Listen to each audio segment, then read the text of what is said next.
Je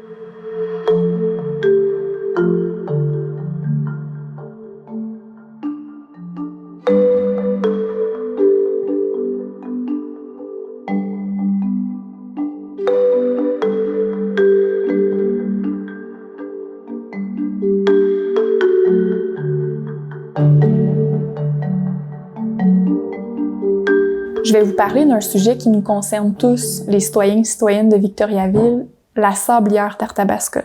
Ce site-là est présentement menacé par un projet de construction domiciliaire, puis j'ai l'opportunité de vous présenter les enjeux en lien avec ce projet de construction.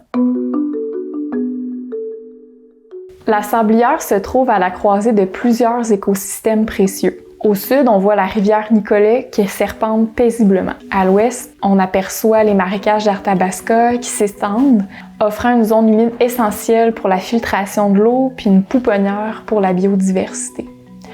À l'est, on aperçoit le boisé des Frères, un habitat forestier avec des arbres centenaires et des sentiers qui permettent de s'immerger dans la nature.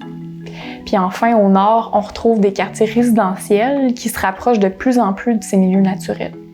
C'est là que la sablière joue un rôle de zone tampon, un filtre naturel entre les espaces urbanisés et les écosystèmes fragiles qui l'entourent. Une zone tampon, c'est en fait une zone délimitée entre deux milieux pour protéger un milieu des impacts négatifs de l'autre.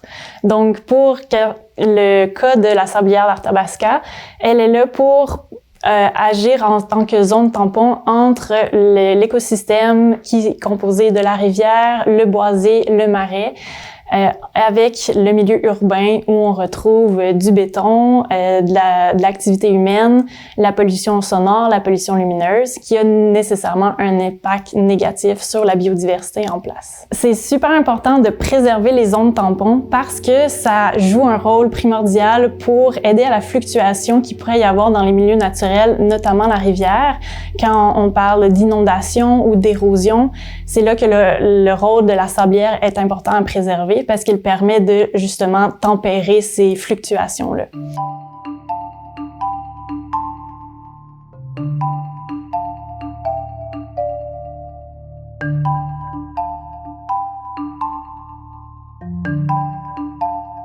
Malheureusement, la zone de la sablière est menacée parce qu'il y a un projet de développement immobilier qui est projeté sur cette zone-là. Ça a suscité l'inquiétude de la part des citoyens, évidemment. Puis pourquoi? Bien parce qu'on projette de développer plusieurs centaines d'habitations sur une zone qui est sensible. Quand on écoute nos élus répondre aux questions puis aux préoccupations des citoyens, ils nous disent que le projet va être seulement sur le site de la sablière. Mais quand on y réfléchit, c'est certain que ça va perturber les milieux qui sont tout juste à côté. Que ce soit les milieux humides où il y a plein de castors qui vivent là, c'est vraiment précieux d'avoir ça en ville, ou que ce soit le boisé des Frères, c'est certain que ça va avoir un impact sur l'écosystème au grand complet. Face à cette situation, il y a un comité citoyen qui s'est formé. Le but du comité, c'est tout simplement de préserver la sablière d'Arthabasca, puis de trouver des solutions alternatives au développement immobilier sur ce site-là.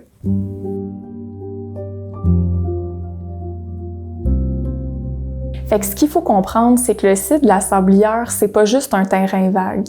Même s'il n'est pas préservé à l'heure actuelle, ça a quand même un bon potentiel écologique. Ça pourrait servir d'habitat pour les espèces qui sont avoisinantes. Ils pourraient se reproduire, habiter là, puis évoluer et grandir à cet endroit-là. En plus, ça pourrait devenir un espace de loisirs pour toute la communauté. Les plus petits, les plus grands pourraient se promener à cet endroit-là, voir les oiseaux, se ressourcer. C'est une opportunité d'offrir un espace vert, naturel, en ville pour la communauté. Ça n'a pas juste un impact sur l'environnement, ce projet-là, c'est aussi un impact sur la qualité de vie des citoyens.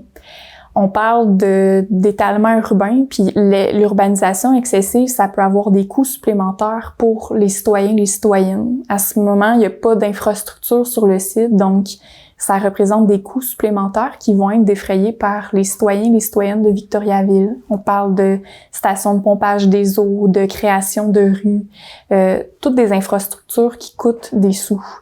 En plus, ça peut diminuer la qualité de vie des gens qui habitent pas loin, mais aussi des gens de la ville parce que on peut penser que ça va augmenter le trafic sur le boulevard des Bois-Francs, par exemple.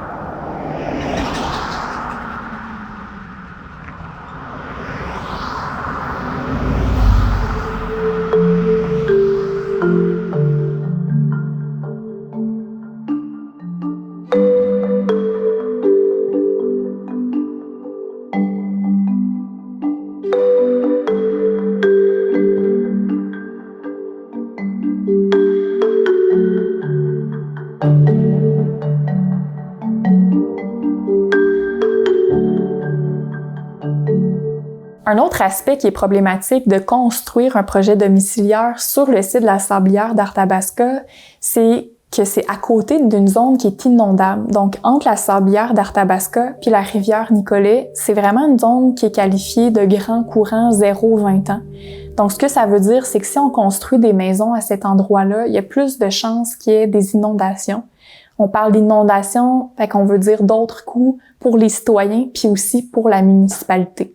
Au bord des milieux humides, les zones tampons sont très importantes à préserver parce qu'ils permettent la fluctuation naturelle de la rivière. Donc, par exemple, les inondations qu'il peut y avoir temporairement ou les zones d'érosion aussi. Puis, les zones tampons permettent aussi de tempérer toute l'influence qu'il peut avoir de la ville. Donc, par exemple, toutes les eaux grises qui peuvent arriver de la rivière, ben la zone tampon permet de filtrer ces eaux-là pour qu'on ait une rivière avec une eau plus propre. Fait que ce qu'on propose d'abord, c'est que les élus prennent le temps de réfléchir à ce projet-là puis qu'ils explorent d'autres alternatives. D'abord, qu'ils écoutent les experts, mais surtout les citoyens et les citoyennes qui semblent s'opposer à ce projet-là, puis qui sont quand même inquiets des répercussions du projet. Ce serait intéressant que le projet se fasse ailleurs dans la ville. Le projet en soi, il est pas mauvais, il est juste au mauvais endroit. Fait que quand on regarde sur une carte aérienne de Victoriaville et les environs, on voit qu'il y a Victoriaville qui est très densément peuplée, très urbanisée, c'est une zone de béton. Puis autour, dans le paysage, il y a énormément de zones agricoles, évidemment. On voit qu'il y a plein de petits rectangles partout, que c'est des champs ou des forêts très aménagées. Les zones naturelles sont extrêmement rares dans la matrice du paysage. Donc, cette zone-là, qui est encore naturelle avec la rivière, le boisé, les milieux humides, c'est super important à préserver, ainsi que les zones autour, donc les zones tampons, parce que là, ça n'a pas été aménagé justement. C'est de la biodiversité qui est là naturellement. On retrouve des castors qui forment eux aussi l'écosystème là, selon leur structure, avec leurs barrages, qui réaménagent l'écosystème de façon naturelle. Donc, c'est super important de le préserver. Ce qu'on aimerait, c'est que la ville envisage de créer un parc naturel avec cet espace-là, mais les milieux avoisinants aussi, qui préserve le site de la Sablière, qui instaure des mesures de protection, de restauration sur ce site-là. Ça pourrait vraiment être une opportunité pour la ville de créer un espace vert pour ses citoyens.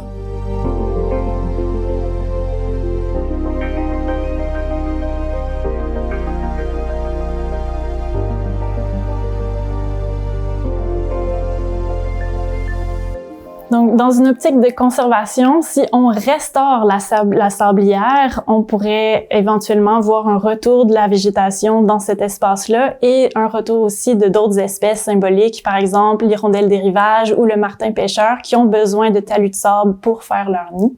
Aussi la présence de d'autres espèces emblématiques comme le grand héron, ou même s'il y a un dénivelé important, une falaise par exemple, ben on pourrait voir des oiseaux de proie venir aussi s'installer dans ces milieux-là. Fait que depuis que le comité citoyen Sauvons la Sablière d'Arthabasca a été créé, on a fait beaucoup de choses. On a donné plusieurs entrevues dans des médias locaux pour expliquer les enjeux, la problématique, puis ce qu'on propose. On a aussi fait une pétition qui a récolté vraiment plusieurs centaines, voire des milliers de signatures à ce jour. On a aussi créé une page Facebook, Instagram pour pouvoir relayer l'information sur les enjeux de la Sablière, mais aussi les actions qu'on posait. On a écrit une lettre ouverte aussi qui a été publiée dans la presse où on dénonçait un peu ce qui se passait par rapport au projet domiciliaire sur le site de la Sablière. Donc, c'est toutes des actions qui démontrent qu'il y a une partie des citoyens, une partie de la population qui s'oppose à ce projet-là. Fait qu'ensemble, ce qu'on veut montrer, c'est que le projet de la Sablière, ça pourrait devenir un exemple de développement durable.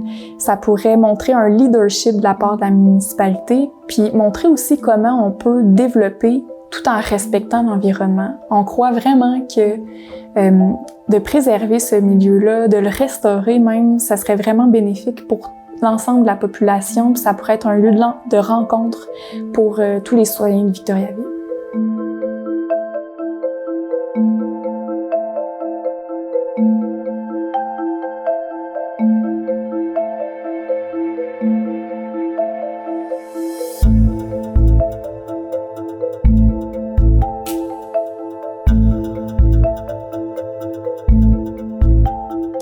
Fait qu'à l'heure actuelle, il y a encore temps de se mobiliser pour manifester notre opposition par rapport au projet domiciliaire sur le site de la Sablière d'Arthabasca.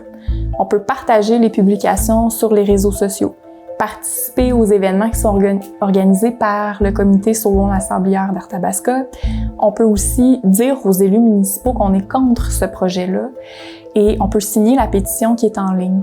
Je pense que plus on est nombreux à manifester notre mécontentement par rapport au projet, plus on a la chance de faire une différence dans la situation.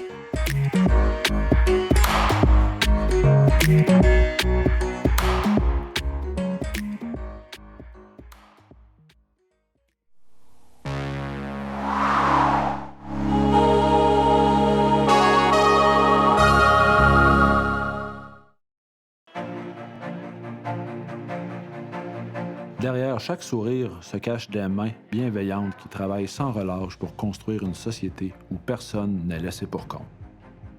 Les organismes communautaires sont présents de notre naissance à nos jours les plus sages.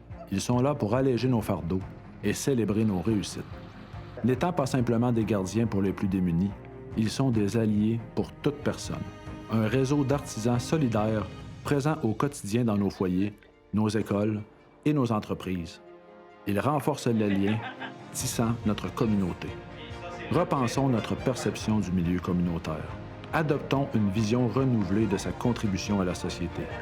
Et construisons ensemble un monde où demander de l'aide est un signe de force, chacun y trouvant le soutien nécessaire durant toutes les étapes de sa vie. Le milieu communautaire, c'est nous, ensemble et autrement.